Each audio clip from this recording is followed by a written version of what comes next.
Why hello there. So when last we spoke, we did an aggro sword deck. You know, pure evil. Not quite as evil as Path of Dragonkeeper, or Prime Dragonkeeper, rather, sorry. This week I want to show you the deck I use when I'm trying to murder Prime Dragonkeeper decks and aggro sword decks. And that is essentially a Healcraft deck. I've done one before, it was Elana's Prayer, like last time. But it's been updated for, you know, the whole new expansion that happened, so we should go over the new cards. Globe of the Starways, much like the other one-drop draw card we had in the previous deck. It was also a 3-turn countdown, but instead of getting 2 cards at the end of the countdown, you get 1 when you play it, and it's going to be a countdown card. And you get 1 at the end, a random card. So it's very similar. It's a 1-drop that gets you 2 cards, but this one gets you a somewhat less randomized first card in that you know you're going to get one of your amulets, and then a random card, which means it might be a little bit better for consistency. So we got that in there. Elana's Prayer, obviously, is the powerhouse of the deck. We're looking to combo off of that as much as possible.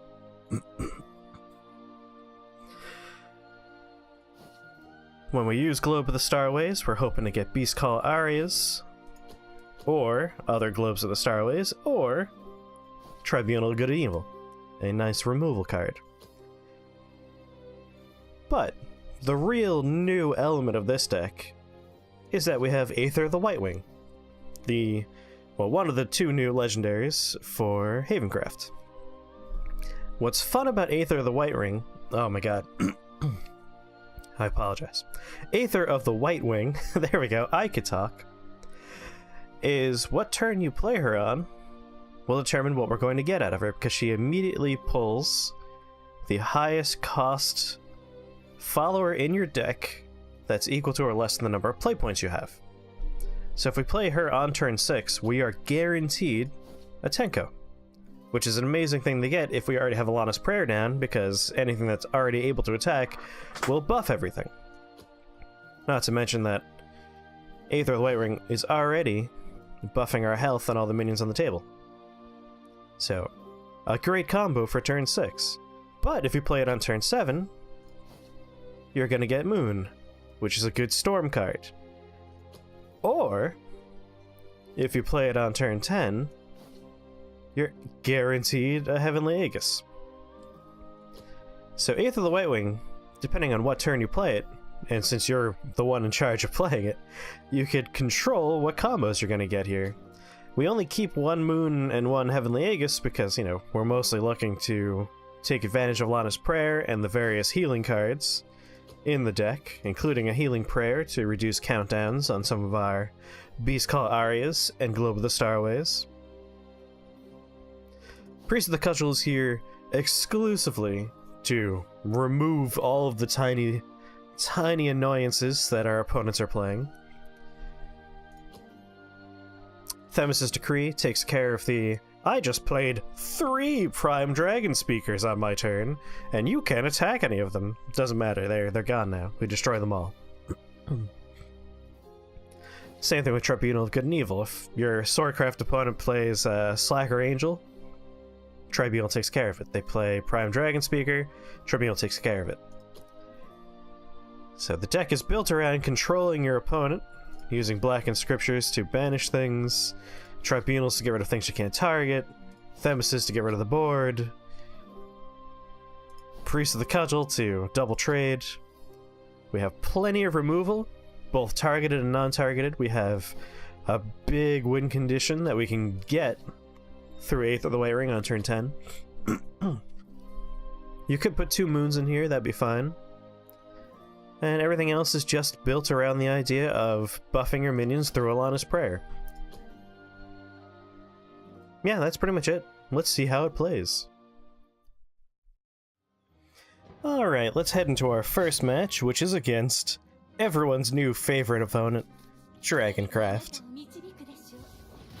I wonder what they're gonna be playing.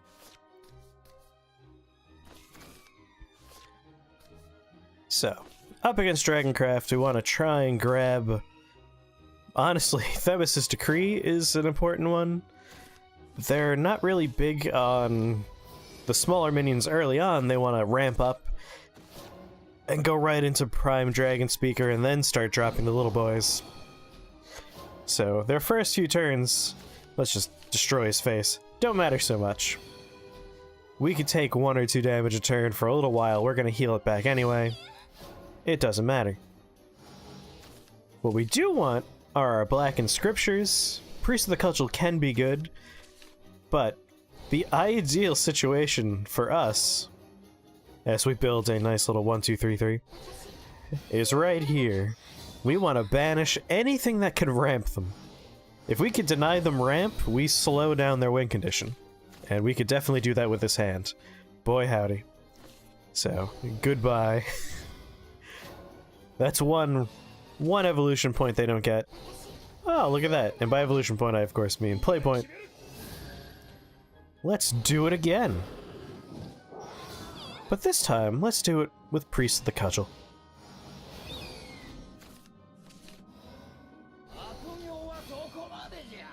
This is all about denying the ramp. Alright, that's 2 play points they didn't gain. And we have absolute board control, which is ideal. Alright, they played Sybil, but they played Sybil before they were overloaded, which means here's another play point for us to deny. This is an easy one, we just have to kill Sybil. Nothing special about it. We are going to hold on to our Blackened Scripture for what will eventually turn into the third of the ramp by death characters there. Oh, and there's our guaranteed Tenko because we played Aether on turn 6. And we are lacking Alana's Prayer, but we could still heal up, which is good. And there she is. There's our third Dragon Knight, who they thankfully set up for us. We couldn't Blackened Scripture Dragon Knight when they had 4 health, but at 3 health, Blackened Scripture goes down smooth. Also, they, I guess, didn't do the math because we win here.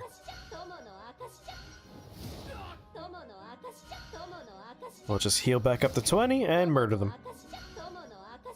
So, denying your opponent all of their ramp is great when you're going up against Prime Dragon Speaker decks. It slows down their win condition, and it just lets you build up a board they can't really deal with very much.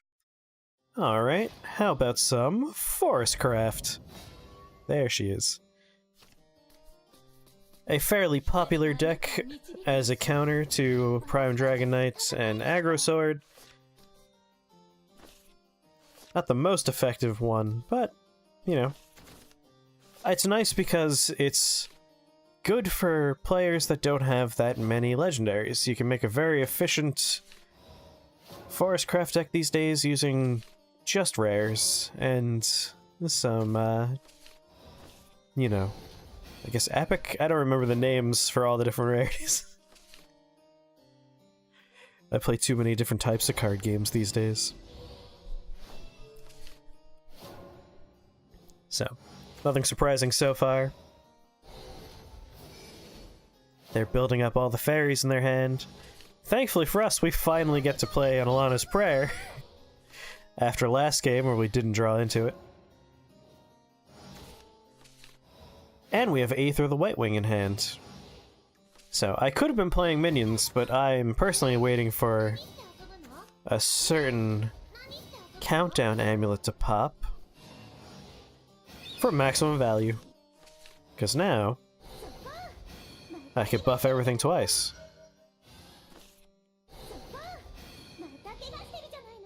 Which means my little eagle doesn't have to die.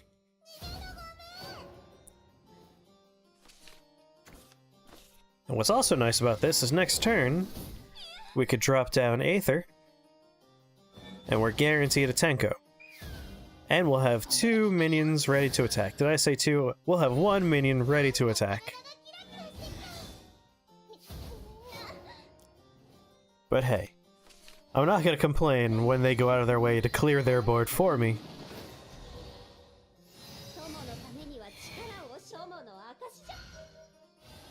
And there we go. That is the beauty of playing Aether on turn 6. Because if you have Elana's Prayer, being able to pull Tenko whenever you need is brutally overpowered sometimes. It is tough for people to come back from that.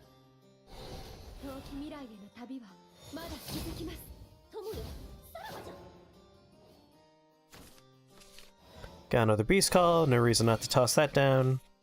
Especially when we have a Healing Prayer in hand. Which we'll go for.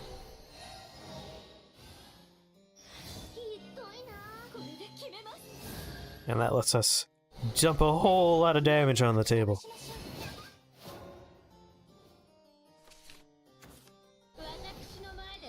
And it's over. Cassiopeia cannot clear this board. Doesn't even clear one. Sorry, Cassiopeia. Now, for the true villain. A salty Swordcraft deck. If there's any other face I want to destroy, it's this one.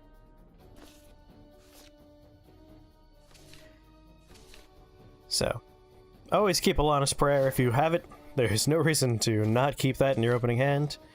And I went and kept the Tribunal. And I'm gonna hope to pull into Priest of the Cudgel soon. There he is. And now it's just about setting up for the future.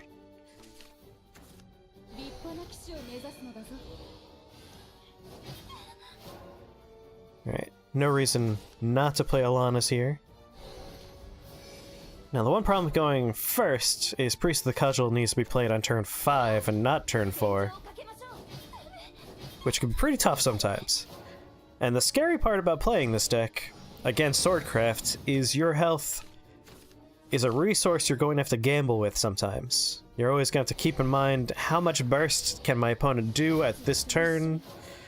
Some important numbers to keep in mind. If it's turn 5, they could have a surprise 4 burst by playing Round Table Assembly. That'll dump out 2/2/2 charges. Sorry, storms. Turn 9, if they have an evolution point, that's 10 damage from Levi. So we always want to skate just above what they can kill us with. And rather than play Priest of the Cudgel here, I opted for healing and trading because I want to be out of that range. I need to make sure I can survive a surprise 4 damage from Round Table Assembly on this turn. Council of Card Knights is not nearly as scary. That just gives them 1 more point of storm damage. But thanks to Elana's Prayer, they have to trade too, something they don't have to do very often when they're playing this deck.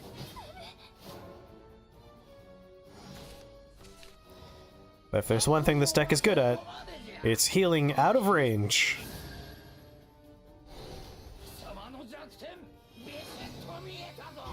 Yeah, it's now time to clear.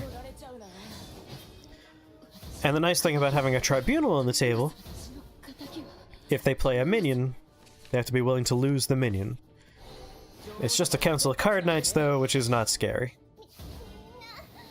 They will use it for trades, which is unfortunate. But you know what? That's all their evolution points, and now Levi is no longer a terrifying burst of 5 or a burst of 10, depending on what turn they play it. It's now just a burst of either 3 or 6. Much more manageable. And again, we want to heal out of range of that burst anyway.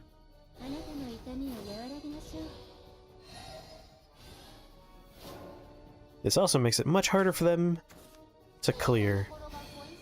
Oh, and here's our Angelic Slacker. Remember, we have Tribunal Good and Evil exclusively for this card, almost. It's for things we can't target. In decks we go up against often, this being the number 1/number 2. So there goes Angelic Slacker, leaving us with a impressive board, and then with no board.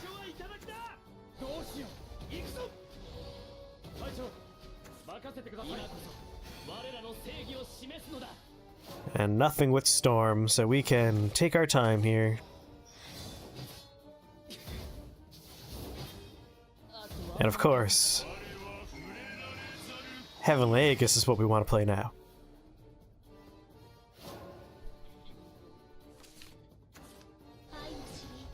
Because no matter what they would have drawn, nothing could have killed us at that point.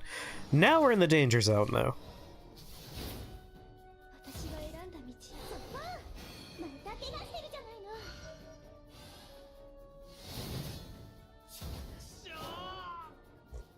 But now that it's a top deck battle, it's not quite as scary. We are down to 5, though, which is a scary number to be at.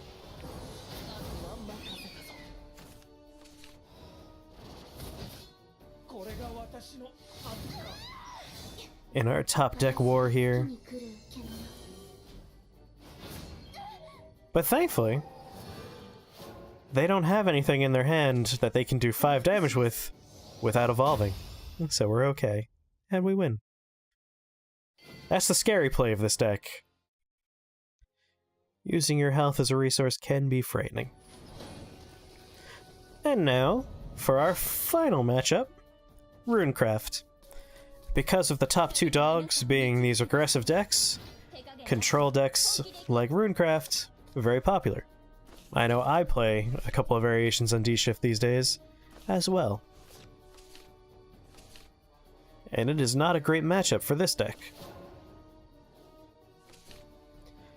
I unfortunately have Themis in my hand, which against Runecraft, not very useful. Unless they're playing Dirt. If they're playing Dirt, then Themis can actually be pretty helpful sometimes. But considering that turn 1 and turn 2 for them did not end up with any dirt on the table, we know it's D-Shift. We don't know if it's going to be Chimera Shift, or, you know, more traditional normal D-Shift, but whatever variant it is, we know how it works. Whoops.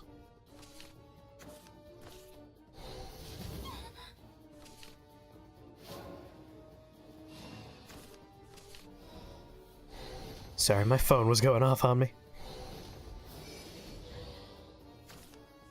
But yeah, in this kind of matchup, where it's a race against time, we want to try and build up the big damage situation as quickly as we can, and that can be really hard when they return everything to your hand constantly. And keeping minions alive is certainly not easy. Half the cards in a D-Shift deck are removal, so it can be quite challenging. And here we are with almost... This might actually be... No, we need one more Tribunal. But this is almost every one of our countdown cards.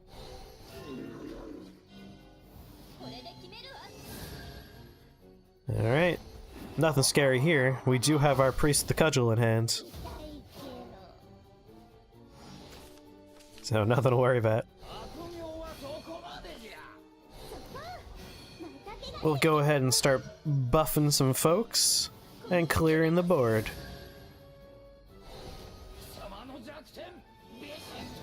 Which Priest the Cudgel is real good at. I won't get too attached though, because, as I said, if the opponent's good at anything, it's removal. This D-Shift deck has a different type of Chimera than you would normally expect. That's not true. I've seen plenty of people running Chimeras in their decks. It's not a bad choice. I'm gonna play this on turn 7, which means we're going to get Moon. There she is.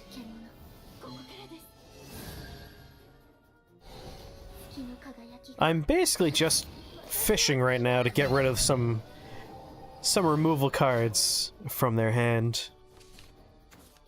Now that they can't rely on just doing damage to Moon, because Moon will keep on healing itself, we're looking to get some of those fiery embraces out of the way. Instead, we get a Wind Blast. But they're out of evolution points, which is good. A lack of evolution points and being able to heal away the chip damage does make it harder for the D-shift decks that don't run Giant Chimera to win. Because they sort of have to rely on doing a lot of damage. This was not a good play on their part.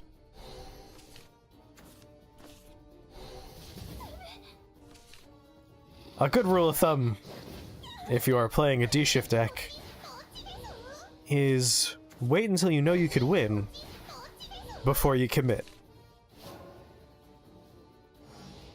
Because they have committed. But I could just make that all go away. And now I could just start healing. And things like a Faceless Destroyer without a D-shift are not scary.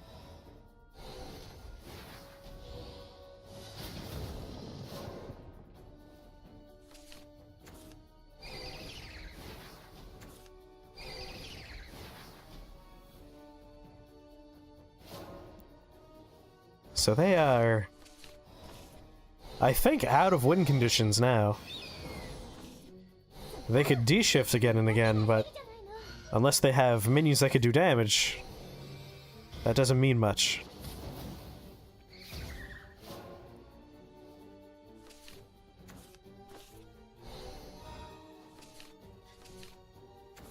So they are running out of cards. They have 3 cards left in their deck.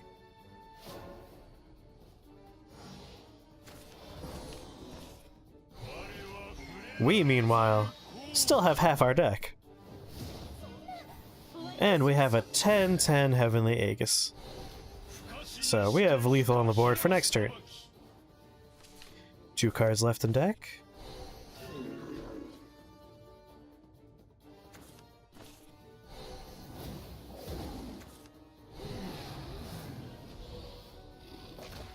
Poor Heavenly Aegis taking that damage.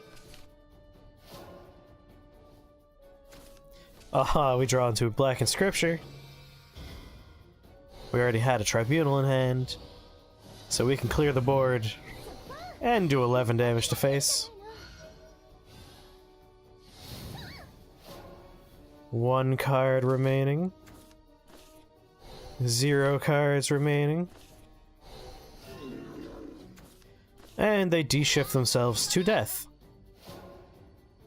And we win.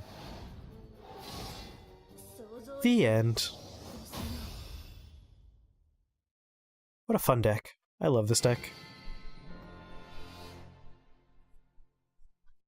Alright.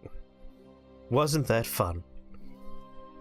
You will have some bad matchups. I found that if I don't draw into the cards I need, and I'm up against D-shift, you sometimes lose against D-shift.